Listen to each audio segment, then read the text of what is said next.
चैत्र शुद्ध प्रतिपदा अर्थात गुढीपाडवा 3.5 मुहूर्तांपैकी एक शुभ मुहूर्त. आपल्या सनातन पंचांगानुसार नूतन वर्षाची सुरुवात ही याच दिवसापासून होते. गुढीपाडवा हा केवळ एक सण नसून ते वाईट प्रवृत्तींवर चांगल्याच्या विजयाचे प्रतीक आहे.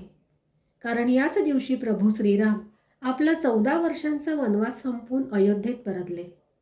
त्यांच्या स्वागतासाठी घरोघरी गुढी उभारून श्रीराम, जानकी आणि लक्ष्मणाचे स्वागत अयोध्यावासियांनी केले.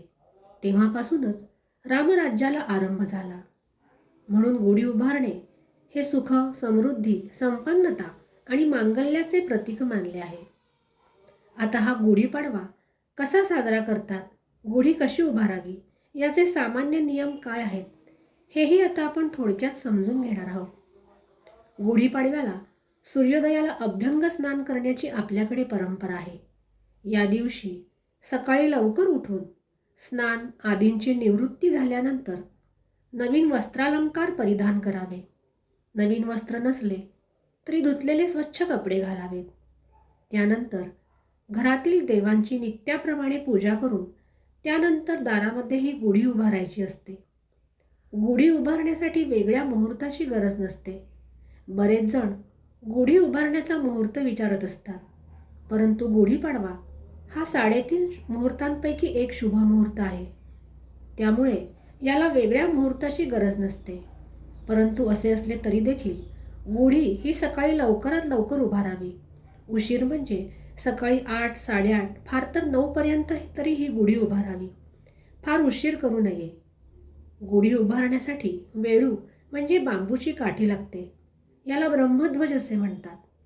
या गुढीला नेसवण्यासाठी रेशमी वस्त्र असावे. बहुतेक जण यासाठी नवीन साडी वापरतात, पण ही साडी वापरलेली किंवा दुसऱ्यांनी दिलेली असू नये.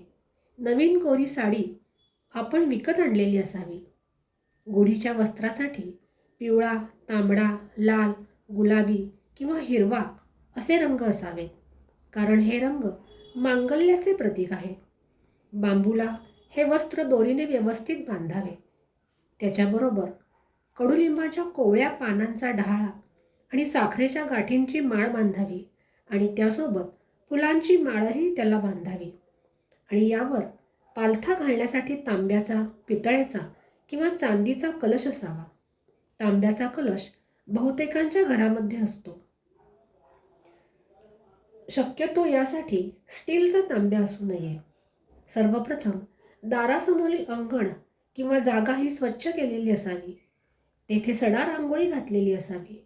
अशा अंगणामध्ये दाराबाहेर उजव्या हाताला एक छोटा चौरंग किंवा पाट मांडावा. त्यावर सुरेख रांगोळी काढावी. शुभ चिन्हे रेखाटावीत. पान सुपारी ठेवावी. फुले अर्पण करावी. नैवेद्यासाठी गुळ खोबरे असावे. अशा सुशोभित पाटावर तयार केलेली गुढी उभारून ती व्यवस्थित आधाराने बांधावी. त्याला गंध, पुष्प, धूप, दीप नैवेद्य दाखवून घरातील कर्त्या पुरुषाने कुटुंबासमवेत ही गुढी उभारावी आणि आनंदोत्सव साजरा करावा. यानंतर गोडाचा स्वयंपाक करावा. महाराष्ट्रात प्रत्येक कुलधर्मात पुरणपोळी केली जाते. कारण पुरण याचा अर्थ पूर्ण, म्हणून पुरणपोळी करतात. पण हे उन्हाळ्याचे दिवस असल्याने बरेच जण या दिवशी श्रीखंडपुरीचा बेत करतात. आज कडुलिंबाच्या कोवळ्या पानांचे आणि फुलांचे चूर्ण हे आवर्जून खाल्ले जाते. संक्रमित रोगांपासून रक्षण व्हावे हा त्यामागील हेतू आहे. तर याचा गर्भितार्थ जीवनातील कटू अनुभव घेतल्यानंतर साखरेची गोडी चाखायला मिळते आणि तिचा आस्वाद हा सुद्धा अवर्णनीय असतो असा आहे.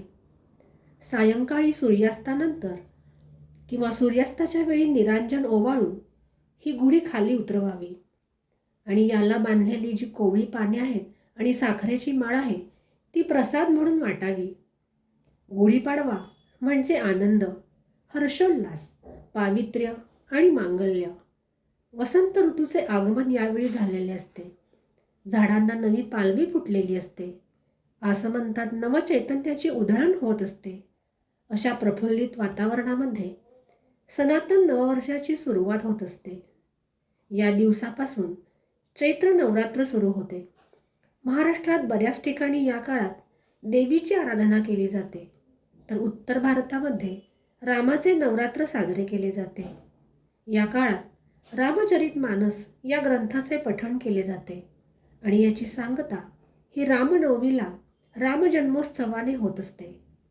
गुढीपाडवा हा 3.5 मुहूर्तांपैकी एक मुहूर्त असल्याने सर्व प्रकारच्या शुभ कामांची सुरुवात करण्यासाठी हा दिवस श्रेष्ठ मानला जातो.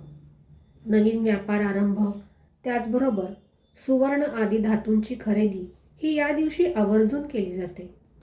या दिवशी सुरू केलेल्या कामात यश हे हमखास येते. या दिवशी घरातील ज्येष्ठांना नमस्कार करून त्यांचे आशीर्वादसुद्धा जरूर घ्यावेत आणि गुढीपाडवा हा आनंदाने साजरा करावा. ही गुढीपाडवा साजरी करण्याची सामान्य रीत आहे, परंतु प्रत्येक ठिकाणच्या चालीरीतीप्रमाणे यात थोडाफार फरक असू शकतो. ज्यांच्याकडे जशी पद्धत आहे त्या पद्धतीने त्यांनी गुढीपाडवा साजरा करावा. अशाच प्रकारच्या ज्योतिषीय आणि धार्मिक विषयांच्या खात्रीशीर माहितीसाठी चॅनलला लाईक, सबस्क्राईब आणि शेअर नक्की करा. त्याचबरोबर तुम्ही गुढीपाडवा कसा साजरा करतात हे सुद्धा कमेंट बॉक्समध्ये जरूर लिहा.